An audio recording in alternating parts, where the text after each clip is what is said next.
오늘 이 시간에는요, 빌립보서 2장 12절에서 16절 말씀 본문으로 두렵고 떨리는 마음으로, 이런 제목으로 말씀 나누겠습니다. 먼저 빌립보서 2장 12절부터 16절까지 다 같이 읽겠습니다. 이 하나님 말씀입니다. 그러므로 나의 사랑하는 자들아, 너희가 나 있을 때뿐 아니라 더욱 지금 나 없을 때에도 항상 복종하여 두렵고 떨림으로 너희 구원을 이루라. 너희 안에 행하시는 이는 하나님이시니 자기의 기쁘신 뜻을 위하여 너희에게 소원을 두고 행하게 하시나니 모든 일을 원망과 시비가 없이 하라. 이는 너희가 흠이 없고 순전하여 어그러지고 거스르는 세대 가운데서 하나님의 흠 없는 자녀로 세상에서 그들 가운데 빛들로 나타내며 생명의 말씀을 밝혀 나의 다름질이 헛되지 아니하고 수고도 헛되지 아니하므로 그리스도의 날에 내가 자랑할 것이 있게 하려 함이라. 아멘.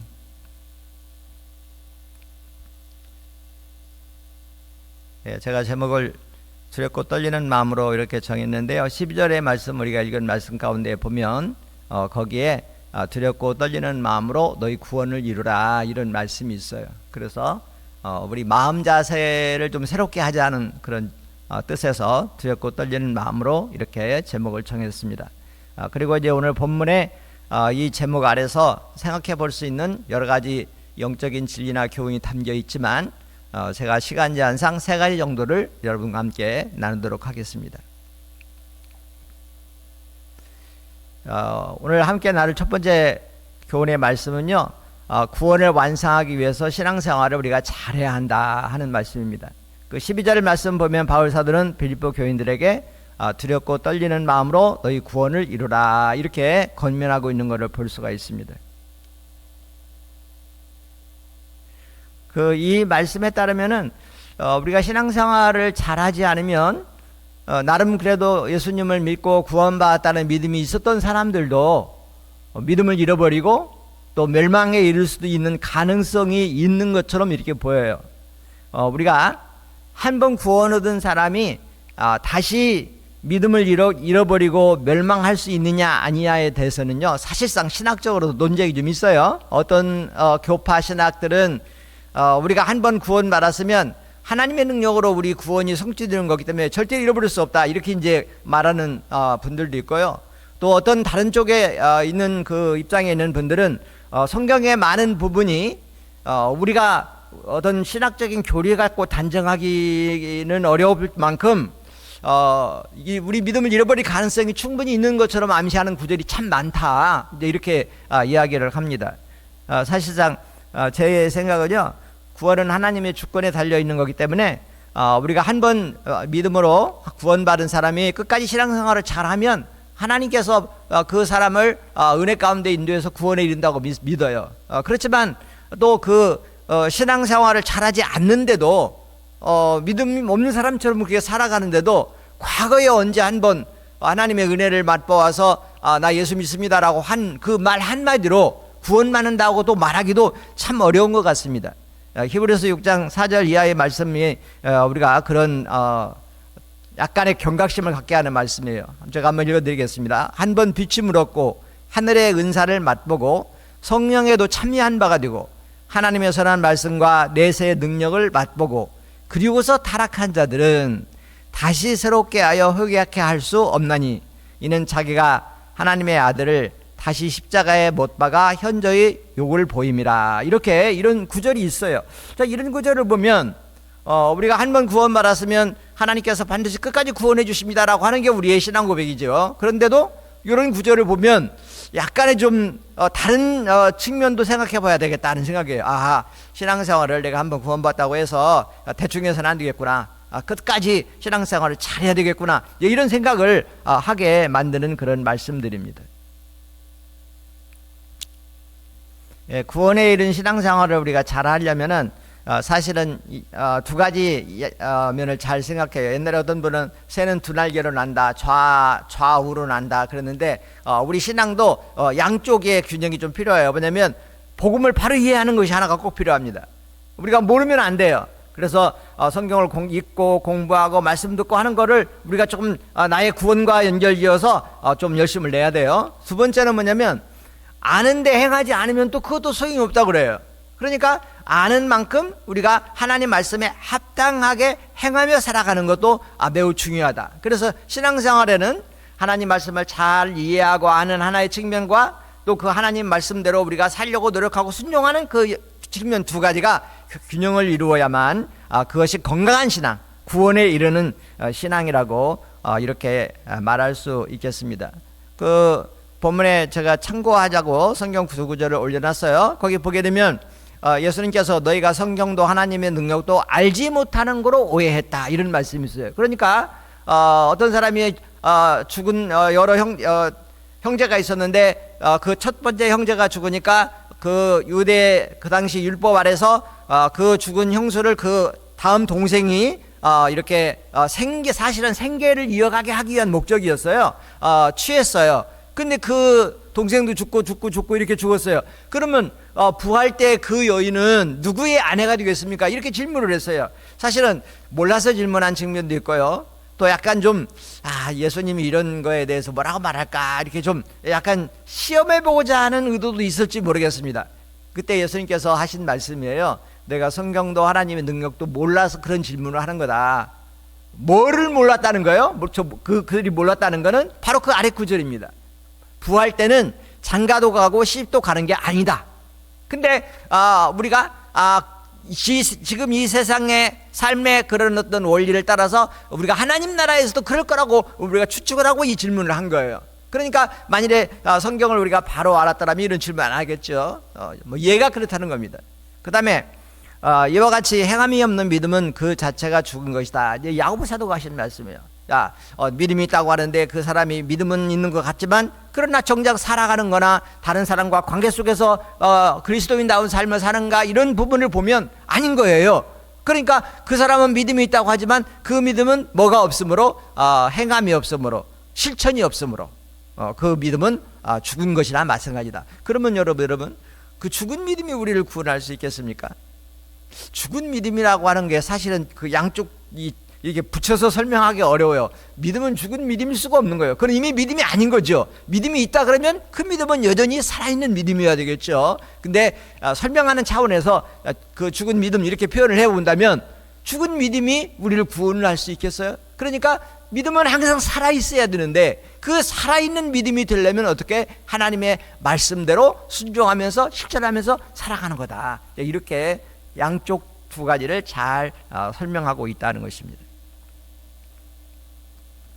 그래서 혹시 교회에서 성경 공부할 수 있는 그런 기회들이 주어지면요, 뒤로 이렇게 물러가지 마시고 인원 차기 전에 내가 먼저 가서 해야 되겠다 이렇게 하시고, 또 교회에서 무슨 봉사할 일이나 또 교회 밖에서 또 우리 그리스도인이 뭔가 봉사할 일이 있으면 또 그럴 때도 좀 시간을 내서 참여하시고, 이렇게 해서 우리가 하나님 말씀을 잘 알아서 누가 다른 소리 해도 그 하나님 말씀 성경 보니까 그건 틀린 말이야, 이렇게 분별할 정도로. 그러니까 내가 이단이나 마귀 사탄이 거짓 속임수로 나를 유혹하려고 할 때에 적어도 내가 그거 정도는 분별할 수 있는 하나님의 말씀의 어떤 그 지식이 우리에게 필요하다. 뭘 위해서? 꼭 내가 남을 가르치고 남에게 뭐 잘하고 보이고 이러기 위해서가 아니라 내 구원을 지키기 위해서도 그 정도의 우리가 하나님 말씀은 알고 있어야 된다. 뭐 이렇게 이해를 하면 되겠습니다.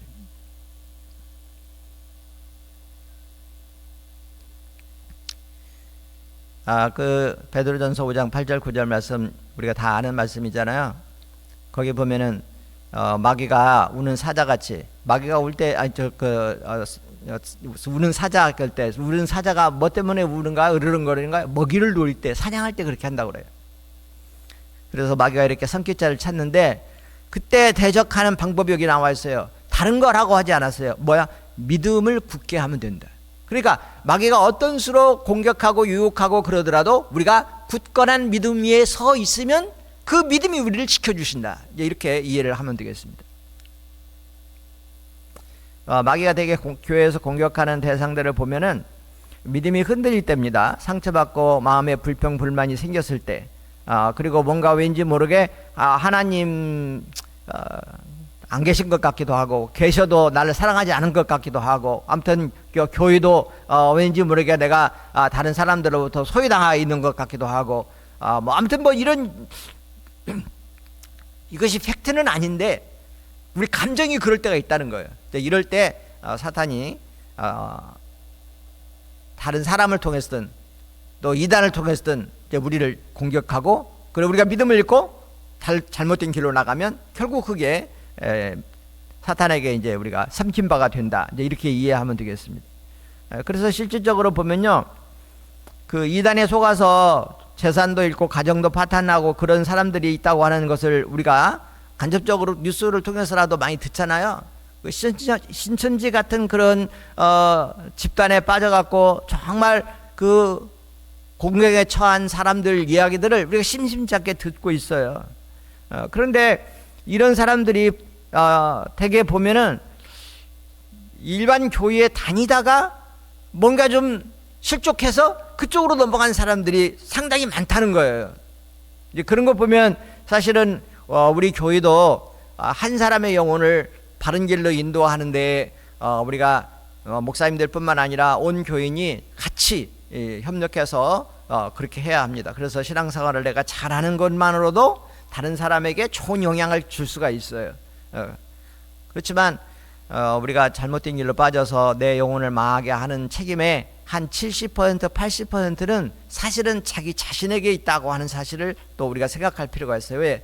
우리가 평상시에 하나님 말씀을 사랑하고 열심히 듣고 배우고 그래서 영적 분별력을 갖고 그리고 또한 하나님 말씀 앞에 나를 쳐서 복종시키면서 순종하고 이랬더라면은 우리가 그렇게 뭐 시험 들을 만한 상황이나 상처받을 만한 상황이나 그게 안 생겨요. 설령 그런 상황이라도 우리 안에 이 내면이 건강해서 그런 거 다 이겨내고 그것 때문에 뭐 큰 데미지를 입지 않아요. 그런데 우리 내면이 약해져 있으면 그런 것들로부터서 영향을 받죠. 우리가 이제 겨울이 되면 감기 많이 걸리잖아요.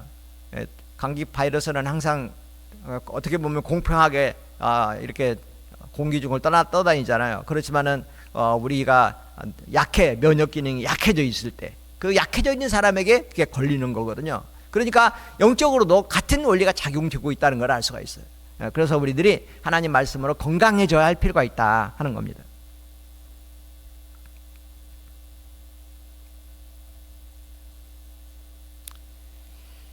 참고로 한 사람 예를 들어보면은 디모데후서 10절에 데마라는 사람이 나와요. 이 데마라는 사람은 한때는 바울의 제자였고 또 바울 선교사에게 동참한 열심히 있는 복음의 일꾼이었어요. 근데 성경에 그 원인은 자세하게 설명되어 있지 않지만 이 사람이 뭐에 실망을 했는지 결국에 세상을 사랑해서 바울을 떠나서 데살로니가로 갔다 이렇게 나와요. 그래서 바울이 많이 마음이 아파하는 그런 모습으로 그래서 거기에 기록해 놓았습니다. 제가 그 전도 이렇게 다니고 이럴 때 보면은 여러 사람들을 만나는데 그 중에 적지 않은 사람들이요. 자기도 한때는 교회 열심히 다녔고 뭐 성가대도 하고 교사도 했습니다. 그냥 그렇게 말하는 사람이 있어요. 근데 지금은 어떻게 되냐면 교회도 안 다니고 하나님도 안 믿는 사람인 게 맞는 그런 지금 상태로 있는데 그렇게 얘기를 하는 경우들을 제가 종종 봤습니다. 그래서 제가 참 그런 내용들을 보면서 어떤 생각이 드냐면요. 우리가 야구 볼 때 구위말 끝날 때까지 끝난 게 아니라고 하잖아요. 저는 최강야구를 좀 즐기고 봅니다. 다른 야구 안 보고 오히려 최강야구 봐요. 그런데 최근에 최강야구 보면은 항상 거의 8위 9위 가서 다 뒤집게 해갖고 이든지 지든지 이제 그런 거를 많이 볼 수가 있어요. 제가 야구 얘기하려는 게 아니라 우리가 영적 믿음의 경주 신앙생활도요. 하나님 나라에 들어갈 때까지 뭐 한 게 아니다. 끝난 게 아니다. 나 이제 구원 다 얻었어. 이렇게 방심하면 안 된다. 이제 그런 말씀입니다. 왜냐하면 성경에도 그렇고 우리 성경 막세상 속에서도 한때 신앙생활 잘하던 사람들이 믿음을 잃어버리는 경우들이 종종 있다는 것을 알 수가 있기 때문에 그래서 오늘 제목 아래 말씀 나누는데 하나님 앞에서 어떤 마음, 두렵고 떨리는 마음으로 구원을 이룰 때까지 끝까지 우리가 방심하면 안 되겠다 하는 말씀입니다. 두 번째, 너희 안에 행하시는 이는 하나님이시다. 여기 두 번째, 너희 안에 행하시는 이는 하나님이시다는 것이 신앙생활의 아주 중요한 원리 가운데 하나를 제시하고 있습니다. 뭐냐면 갈라디아 2장 20절에서 바울이 뭐라고 얘기하냐면, 내가 그리스도와 함께 십자가에 못 박혀 죽었나니 그런즉 이제 내가 사는 것은 내가 사는 것이 아니고 내 안에 누가 사신다? 그리스도께서 사신다. 그래서 내 의지와 내 생각으로 신앙생활을 하는 게 아니라 바울의 고백에 따르면 하나님의 전적인 은혜와 그리고 내 안에 역사하시는 성령님의 감동 감화를 통해서 자기는 순종, 말씀 주시는 대로 또 감동 주시는 대로 순종함으로써 신앙생활을 하고 있다고 말을 하는데, 신앙생활뿐만 아니라 우리가 신앙생활이라고 하는 것이 사실상 그 안에 무엇도 포함되어 있는 거냐면은 주님을 섬기는 사역도 포함됐어요. 뭐 사역이라고 하면은 주로 목회자를 상대로 말씀하는 것처럼 드리지만은요, 원래 교회 목사와 교사들을 세운 이유는요, 성도를 온전케 하면서 뭐를 하게 하기 위함이다? 봉사일을 하게 합니다고 에베소서에 말하고 있어요. 그러니까 사실상 봉사의 일은 우리 모든 그리스도인들의 일이기도 해요. 근데 그거를 어떻게 하는 거냐? 나 그거 잘 못하겠는데? 나 할 마음이 없는데? 내가 할 때는 그렇게 돼요. 그런데 사실상 이 모든 것이 내 안에 계신 하나님께서 나를 통해서 일하신다, 이렇게 성경은 말하고 있다는 거예요. 거기 2장 13절에 너희 안에 행하시는 이는 하나님이시니 자기의 기쁘신 뜻을 위하여 너희에게 소원을 두고 행하게 하시나니, 여기 너희에게 소원을 두고 행하게 하신다, 이 말은 무슨 말이냐면, 내가 이렇게 좀 좋은 일을 하고 싶다, 내가 어려운 사람을 좀 돕고 싶다, 내가 나 전도를 하고 싶다, 내가 나가서 봉사를 하고 싶다, 이런 마음이 우리에게 생길 때, 이 마음을 내 생각, 내 의지에서 나온 게 아니라 이런 마음, 이런 소원을 하나님께서 나에게 내 마음속에 주셔서, 그래서 내가 나가서 신앙생활하고 봉사하고 이렇게 하게 만든다. 그래서 그것을 내 안에서 하시는 분이 누구시냐? 그러면은 하나님이시다. 그러니까 만일에 우리가 뭐를 잘하고 싶잖아요. 그럼 내가 잘해야 되겠다는 게 아니라 우리가 오히려 더 어디로 가야 되냐면 말씀으로, 기도로 들어가면 돼요. 그러면은 내 안에서 하나님께서 그런 일들을 잘 하실 수 있도록, 잘하도록 그렇게 역사해 주시고 도와주신다는 뜻이에요.